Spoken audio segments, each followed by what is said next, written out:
Hey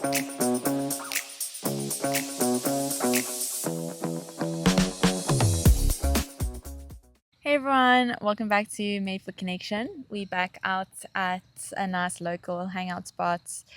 Suppose we felt like getting some fresh air and thought, why not from out here?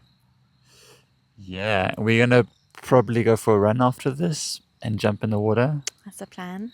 Yeah. That's the idea. Let's hope we follow through. Realizing that this angle is like gonna expose our posture. Yeah. Yeah. Engage call. Engage the core. So what have we been doing lately? We've moved house. Yeah, we've moved house. We moved house and then you went on a mission trip the next day. So it was a bit of a crazy time. Mission trip. It was a mission trip. How was that mission trip? What was some key highlights? I want to say we did unpack everything before I left. You did. You helped make it feel super homey for me. Yes. I appreciated that. Thank you. Yes. And then my mother-in-love arrived. And so I had to make sure it was all unpacked. I couldn't just leave the two of you to do it all. Your question? Yeah. How was the mission trip? What was that experience like for you? Amazing. It was with 23 other men from our church. And we've been going through like a bit of a discipleship journey, just intentional connection with those guys and sharing our stories, being vulnerable. And yeah, we did like outreach in the local area, partnering with other churches, and yeah, saw people like give their life to Jesus, surrender, saw healings, also like learned a lot about ancestralism and how massive that is, and actually how we really have no idea like all that encompasses. And yeah, it's huge. There's so much I'm still learning, and just how that's a real barrier to people receiving the gospel.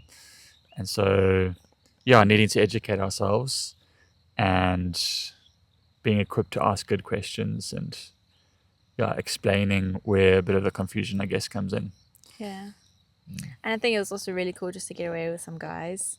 I think that is really awesome. Healthy. So, yeah, it is healthy. Just guys going away for a weekend. And I love that has become a little bit of a culture slowly building in our community. Girls often catch coffees and talk out and stuff.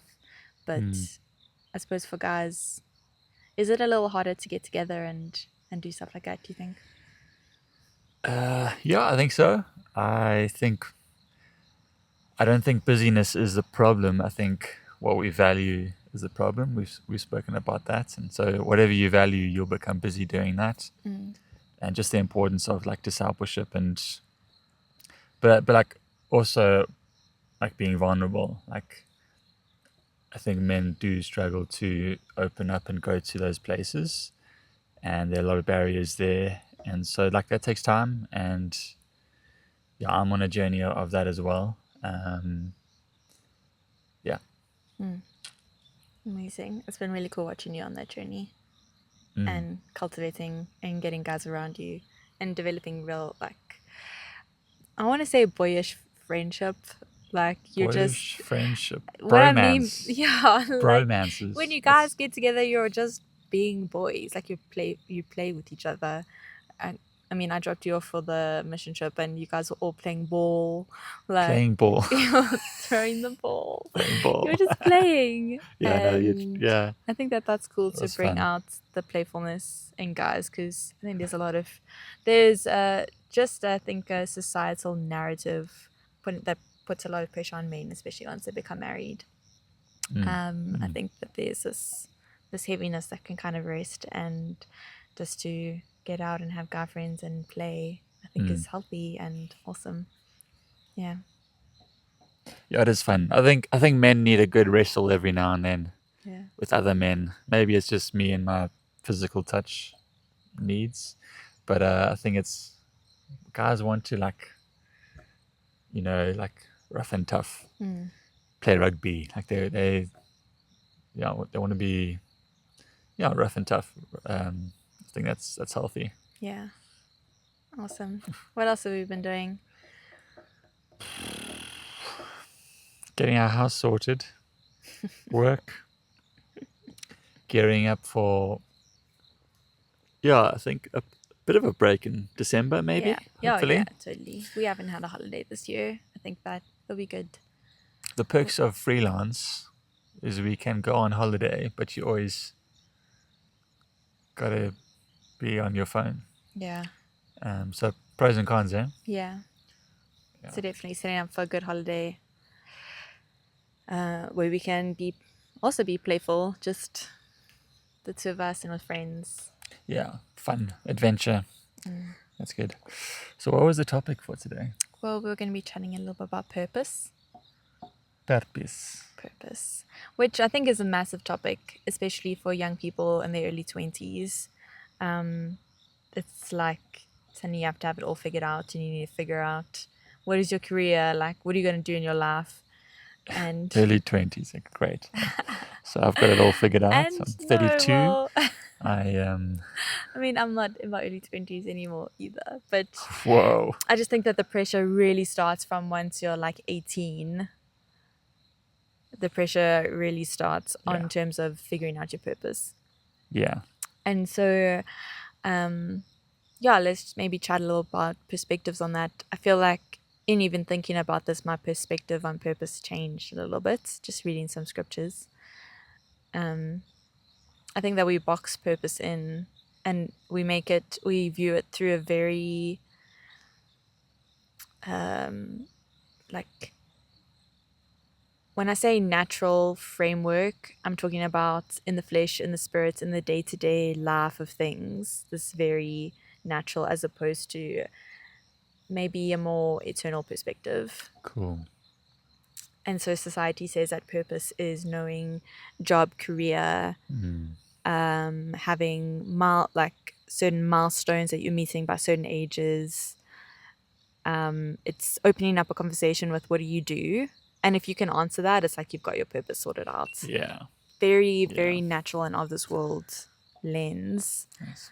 Whereas I think an eternal lens is pretty different. So yeah.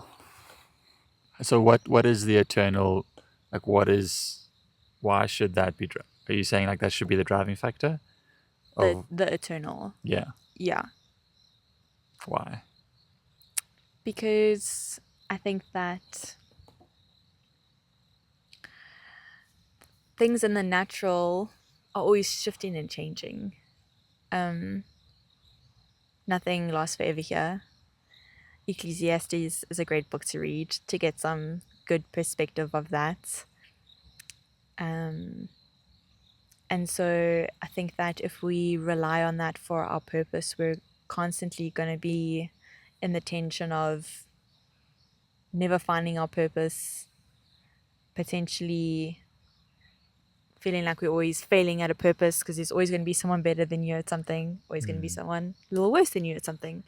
And so I think if we put all of the pressure on things that are not eternal, then we're setting ourselves up for something quite difficult to figure out.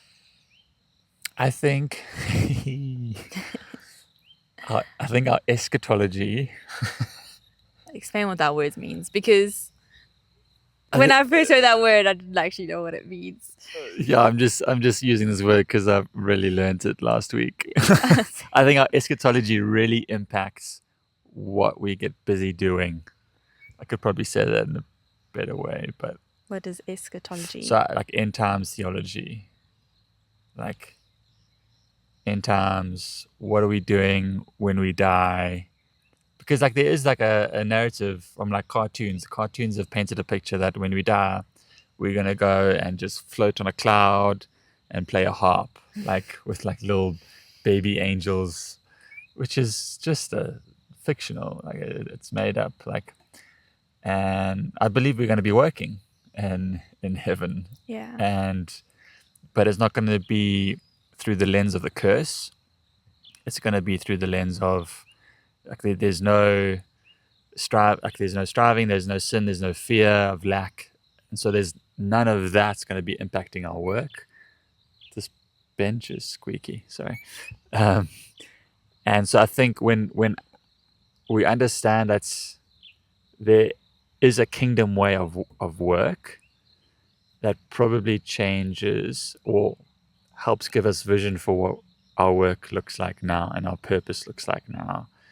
And so it probably puts more emphasis on how are we stewarding the things now, and how is it advancing the kingdom? Like, is the kingdom in your work area? Like, I think of David. He had this idea to build a temple, so that Old Testament, so that they could worship and have that intimacy with God, and that was birthed from just a revelation of the hearts of the Father. And so when we carry God's like blueprint for the kingdom, we will actually implement that in all of our work now. And so we'll be busy doing the work of God instead of busy, doing things that are going to be left in this side of eternity. Because when we die, like, what's what do we take with us? Ourselves, really. Like Our ourselves, and hearts, yeah. hopefully friends, family who are saved. Like, oh, So what is the differentiating factor there? You're saying it's like kingdom work as opposed to work that comes to no end, really. What is it? What does that look like? Is that people, like people orientated? Is that our hearts?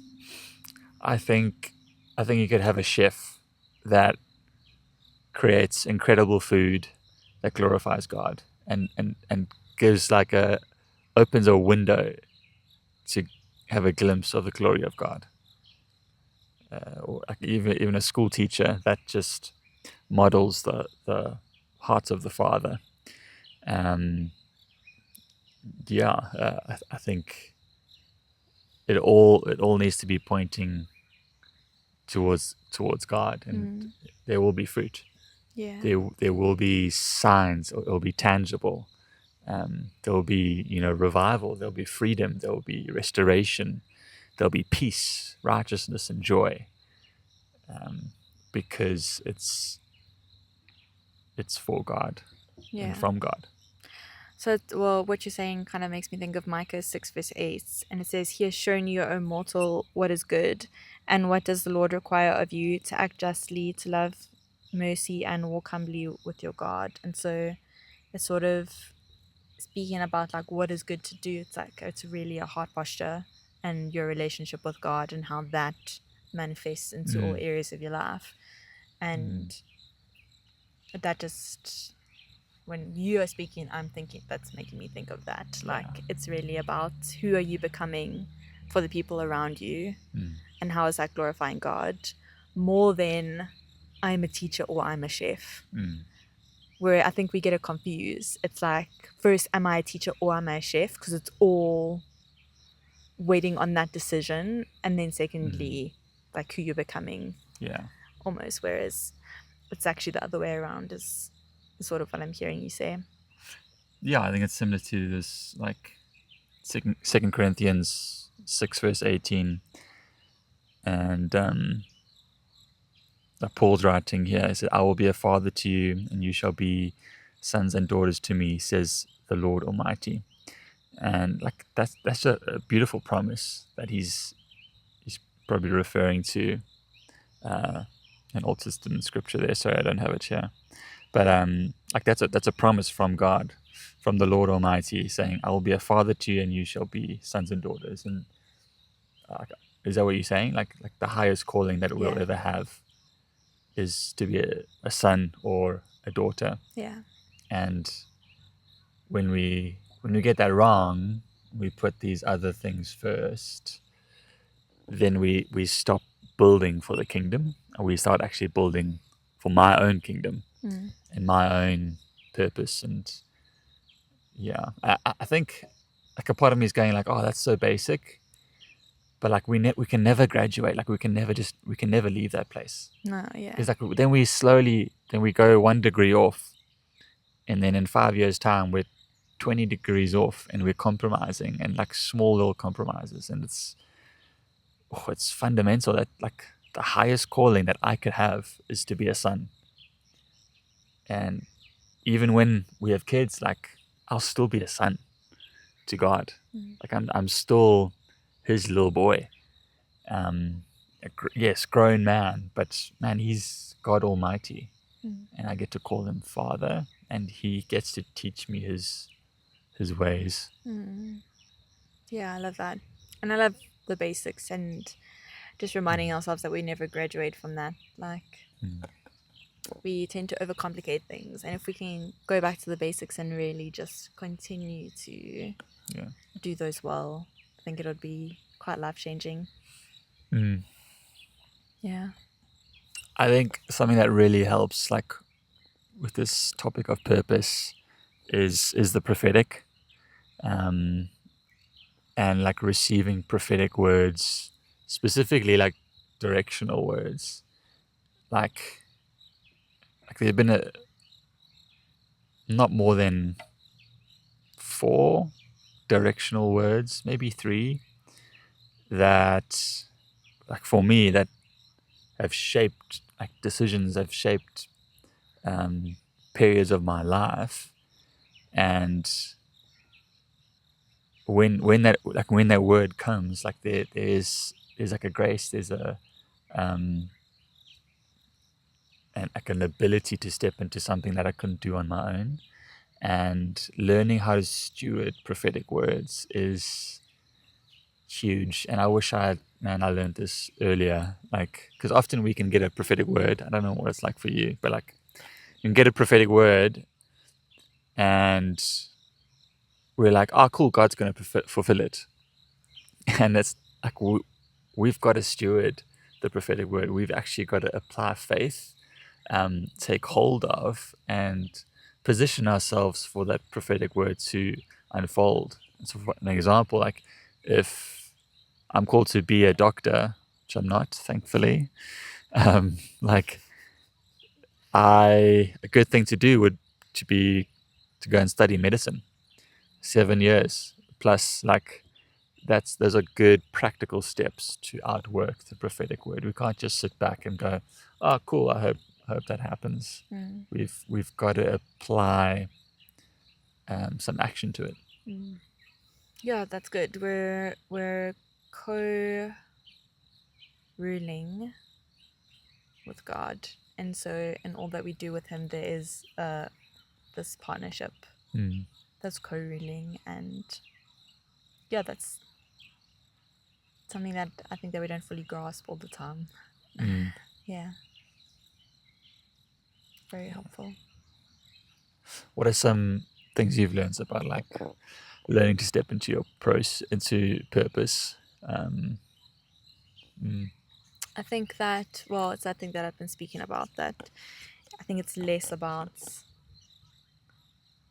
the natural titles, and I think those things are good. I think that it's good to work. I think that it's good to apply yourself, apply your mind and the things that you've learned, and to give inputs and co-rule, have a position and take up space on this earth. I think that that's important. But I've seen how God has taken those things away. Well, no.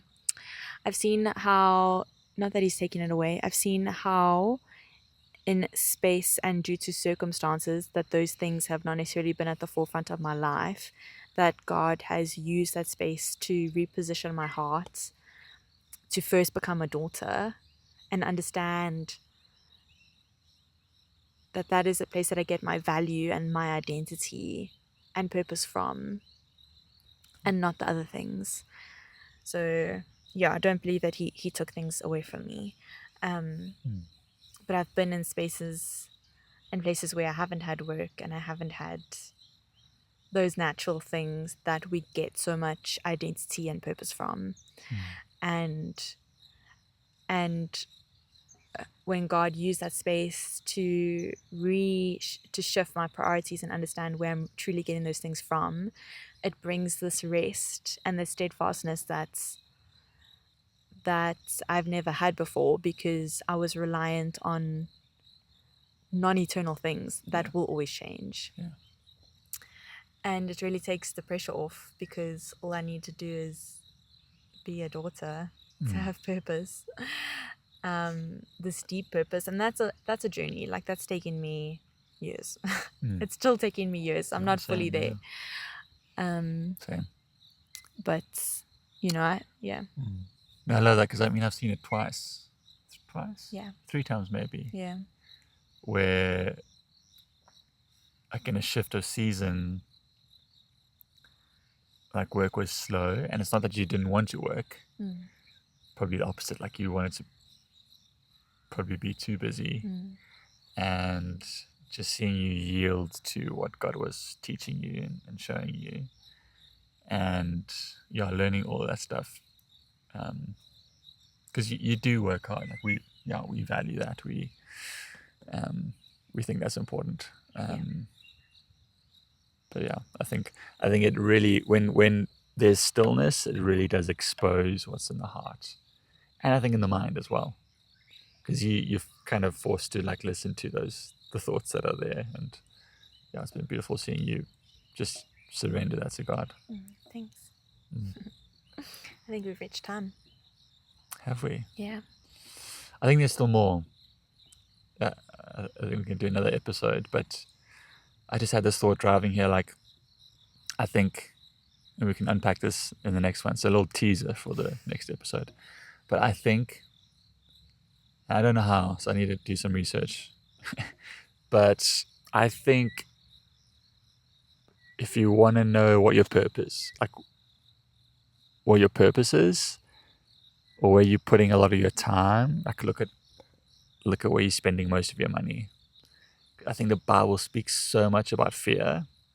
And I think the second thing that is mentioned a lot is money. And Jesus has a lot to say about money. Yeah. And I think where we're putting all of our money where we spend all of our money exposes what we believe is our purpose. I just feel like there's something there that we can do a bit of research and. Definitely, I have things to say about that. Do you? I do. What?